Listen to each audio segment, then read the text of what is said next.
Hello friends, my name is Emile, and welcome back to Reach the Peak, the show where you guys recommend the cars and then I take them by a hill climb course to see which one can come out on top. Today we have 5 cars as always, however today they are all Horizon editions because I had quite a few of these to get through and decided that this would be a good time to do them. Anyways, we start off with the 1986 MG Metro 6R4 Horizon Edition, 410 horsepower, 270 foot-pound of torque, 2,271 pounds of weight. This is an S2 class car, 919 MPI when equipped with the snow tyres. It is an S1 900 car stock. This does have the lowest amount of torque here today, which is rather interesting. It's also the highest PI car. Anyways, the MG Metro. Of course, this thing has rather a good history around our hill climb course. This thing was our leader for a very, very long time until the Evo 6 knocked it off. And now with Verizon being at the top of the board, the MG Metro is right in the hunt for that top spot. So with the Horizon Edition, what do you get? Well, nothing major. However, you do get one big advantage with the Horizon Edition, and that is bigger tyres. This thing has different tyres, it has bigger tyre whips on it, and as a result, the already big tyres on the MG Metro are now massive. And what that means is it does give it a better load of grip in the snow. Now, admittedly, in real life, I do believe having smaller tyres is actually better for the snow, but yeah, Forza doesn't do logic, so yeah. The Metro, as far as it is to drive, well, it's stupid quick, as you'd expect from a almost rear-engined four-wheel drive hatchback. The one thing I did notice on this vehicle, I don't know if this was also on the stock vehicle that I drove, but the rear suspension on this vehicle is very, very tough. It's very hard. And as a result, through the speed bumpy areas, such as through this ice bit here, I do have to slow down. You can sort of see the back buccaneering around. Yeah, that's what it does. Because the rear suspension is that hard, it sort of bounces more than it probably should. If it was softer, I have no doubt this time could have been quite a bit quicker, because I could have taken more speed over the speed bumps and also over the ice section. But other than that, great car to drive. Next up, we have the 1998 Subaru Impreza 22B Horizon Edition. This thing has 301 horsepower, 289 foot-pound of torque, 2,807 pounds of weight. It's an A-class car, 800 MPI. It is equipped with the snow tyres as stock. All of the rest of the cars here today are equipped with the snow tyres as stock and are all A800 in PI. So, the Impreza then. We had the standard 22B go round a couple of weeks ago. Did pretty well for the time, of course. Since then it has been beaten by several sort of normal four-wheel drive cars and even some rear-wheel drive cars. But it didn't do too bad a showing, and it was a reasonably good car. This Horizon Edition does drive very, very similar. There isn't really too much difference in terms of statistics between the normal car and this car.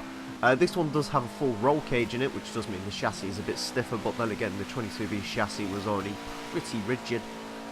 There's also some minor power and torque increases. But on the whole, you know, the standard car is A776 with the snow tyres, I believe, and this is A800, so there isn't really that much room for upgrading. It's had a few little tweaks here and there. Ultimately, to drive, it is your standard rear-wheel drive affair. It's a really good handling vehicle, the 22B. The standard one was pretty good as well. It has that usual Impreza hint of some slight understeer. But with the 22B, the Hawkeye, and the sort of more recent of the Imprezas, you don't really notice the understeer too much. In previous generations, you did experience a little bit of understeer with both the Evo and the Impreza. With the 22B, though, you don't experience too much of it, which is good. And yeah, as far as like the 2015 goes, it does have a fair bit of understeer. But this particular model, no, not really too much at all. Other than that, again, standard four-wheel drive affair around here. Nothing really majorly interesting to complain or say about the 22B. It does look like it will perform reasonably well. If you do want a ready-made rally car out of the box, something that's very simple to drive, the Impreza is a perfect candidate for that. So yeah, if you haven't driven it already and you want a sort of ready-made rally car, the Impreza is a pretty decent shout. Next up, if you want a rally car but don't want it to be easy to drive, then look right here, because this is the 1965 Mini Cooper S Horizon Edition. 300 horsepower, 332 foot-pound of torque, 1,765 pounds of weight. This is A-class car at 800 PI, as I mentioned previously. This has the lowest amount of power here today at 300, just one less than the Impreza, and it's the lightest car here today at just 1,765 pounds, which is not a lot of weight. So the Mini Cooper Horizon Edition is a heavily redone Mini. This thing has a turbo rally engine, it has four-wheel drive, and as a result, especially considering this thing doesn't weigh a lot, this thing is absolutely mental to drive. This thing is stupidly quick. Honestly, this thing is probably quicker than the Metro, or at least it feels like that because it's such a tiny little car.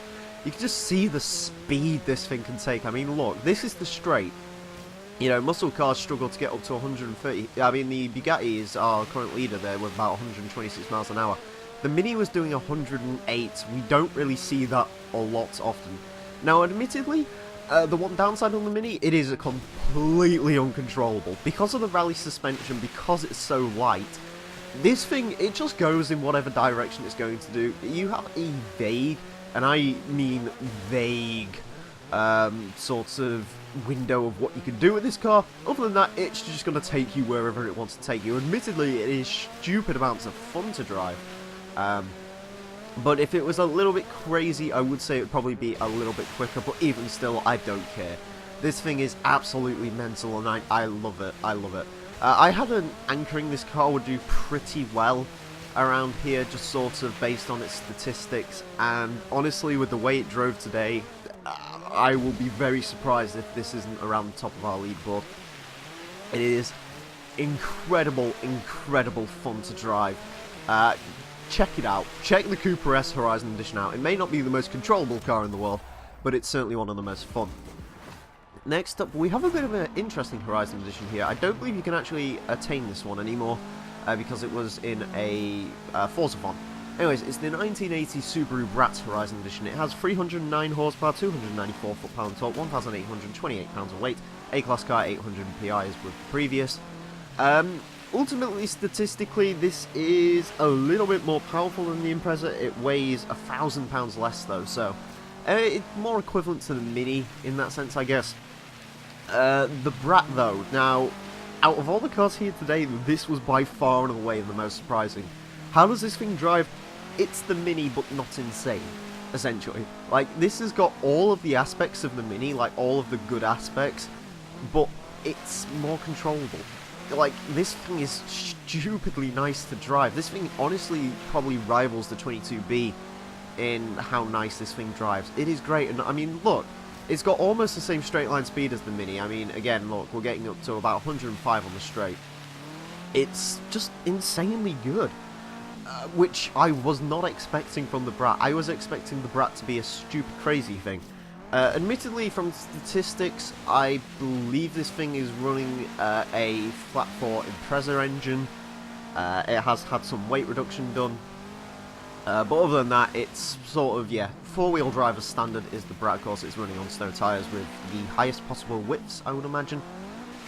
You know, the Brat doesn't have big tyres, which just amazed me with how grippy this thing is. Honestly, this is one of the best cars I've driven up this hill climb course. Certainly one of the most surprising. If you haven't driven the Subaru BRAT Horizon Edition, if you sort of won this thing in the Forza font and haven't checked it out yet, go drive it. Because seriously, this thing is incredibly good to drive. Not what I was expecting to say at the start of recording this episode, but honestly, yeah, you know, the Mini is a good amount of fun, but if you want a serious rally car, out of all the vehicles here today, this is the one you should be driving, because it's just phenomenal. And finally today, we have a big old pickup truck to take on the course once again. We have the 2013 Ram Runner Horizon Edition. 502 horsepower, 461 foot-pound of torque, 4,387 pounds of weight, A-class car, 800 PI as you'd imagine. This thing is the most powerful vehicle here today. It's also the heaviest vehicle here today.